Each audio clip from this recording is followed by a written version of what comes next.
Yo, what up, y'all? Hope y'all had a good week. It's Friday. It's the weekend, y'all. So let's enjoy it and make the best of it. Um, let's check out a wrestling video. This is a video I'm very interested in because it's wrestlers who hated doing their own finishing move. And honestly, I don't know who those wrestlers can be. So let's check it out. Because I'm like, I've never heard of wrestlers not liking their own finishing move.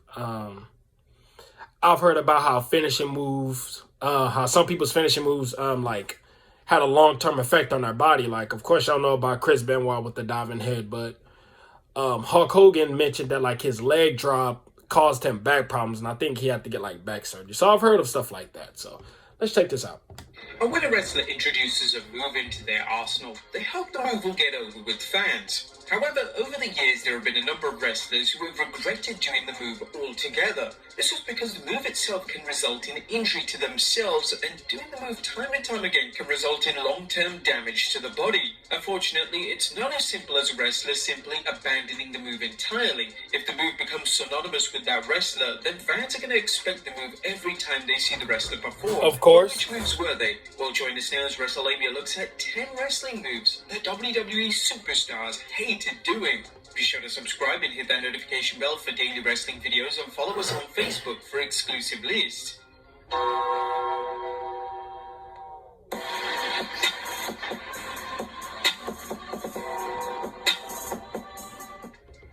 Number 10, Randy Orton Overdrive. A Randy Orton doing the move other than the RKO as his finishing move is hard to fathom. However, when Orton debuted in 2002, he would use the move called the Overdrive. The Overdrive move was the same as MVP's Playmaker finisher, and it was rather underwhelming, especially as a finisher. When Orton suffered a shoulder injury in 2002, he began to have second thoughts about using the Overdrive move, especially with the shoulder injury making that move hard to perform.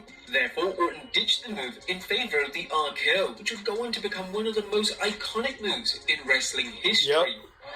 Great decision. Number 9, Sid, top rope moves. In early 2000s, it was extremely rare to see a larger superstar go to the top rope.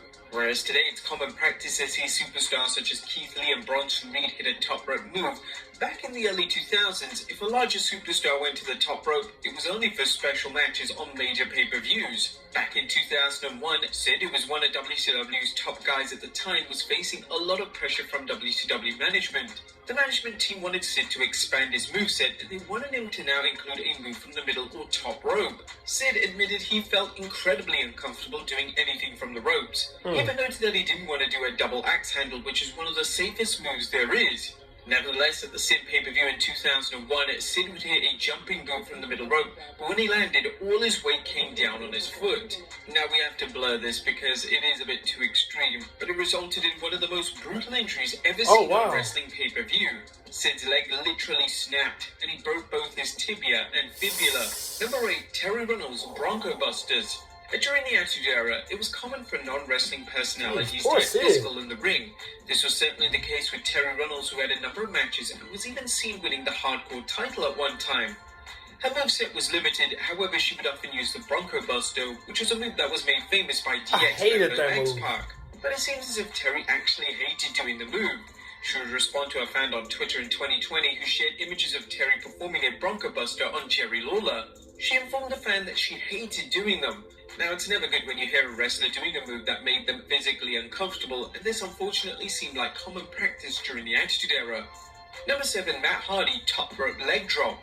Whilst Jeff Hardy was established for being a high flyer in the Hardy Boys duo, Matt Hardy was seen as more of a traditional wrestler. Yeah, Matt Hardy's the better wrestler than Jeff. Let's not get it twisted.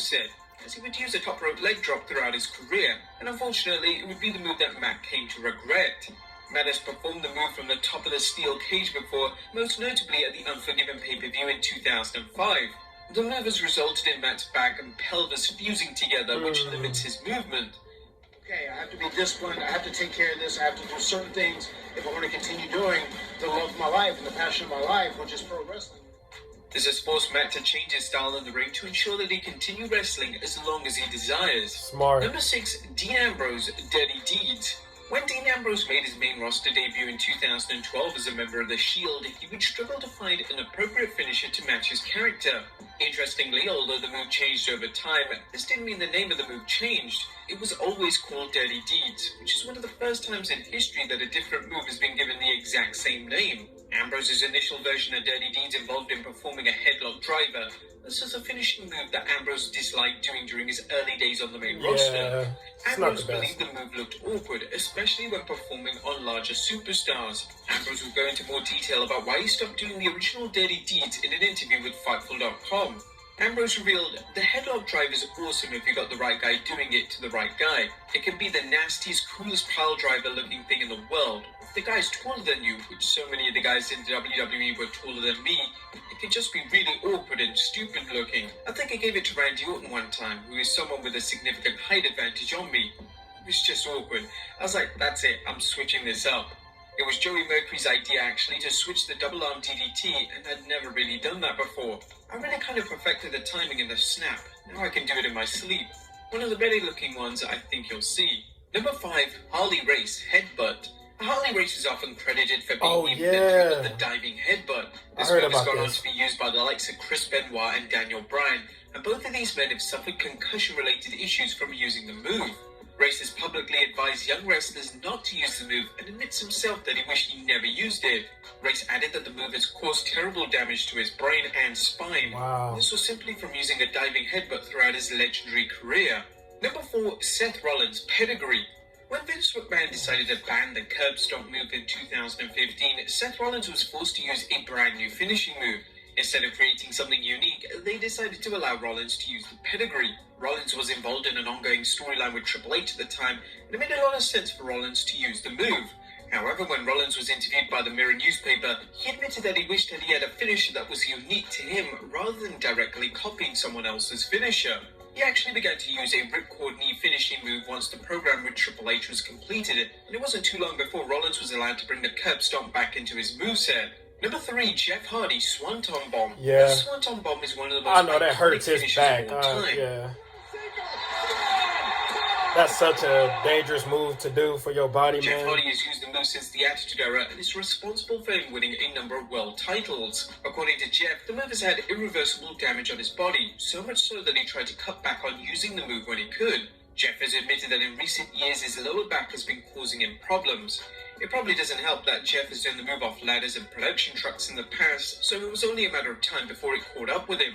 Even though Jeff cutting back on performing the famous move may be disappointing to many, this doesn't mean that Jeff has stopped performing the Twist of Fate, which has now become his default finisher on WWE live events. Number 2, Hulk Hogan, the leg drop.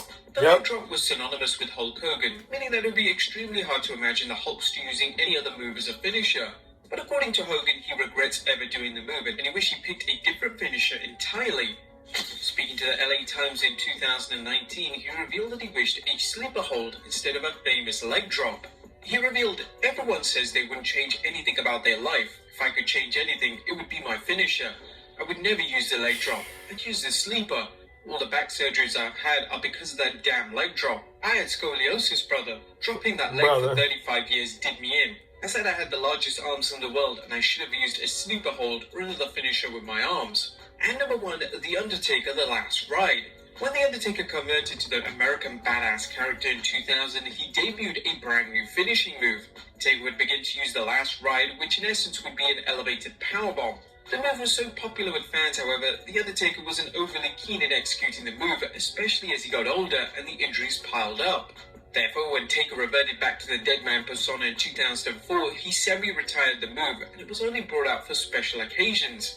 It also didn't help that a number of wrestlers over the years have come forward and admitted that they hated taking the move. Angle admitted that it was a brutal move and it knocks the wind out of you.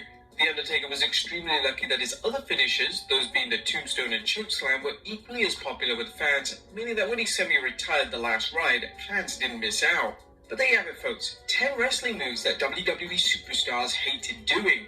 Be sure to leave your comments down below. And I'll see you next time with some more wrestling content. Man, yeah. I can understand why. Like, because at the end of the day, it affects your body. You know, a lot of these moves, especially that Swanton Bomb, man. Like, I don't even like seeing it now, just because I'm like, oh, Jeff, I know that that's not good for your back. But, you know, us as watching it, especially when we was little, we don't really think about that. But, yeah, this was interesting. Some of these made sense. Some of these I didn't know. Not sure why Terry Reynolds was on this list, but, you know, whatever. But, yeah, y'all let me know what y'all think about the video. Like the video, show me some love, and subscribe to the channel. Until next time, peace out, y'all.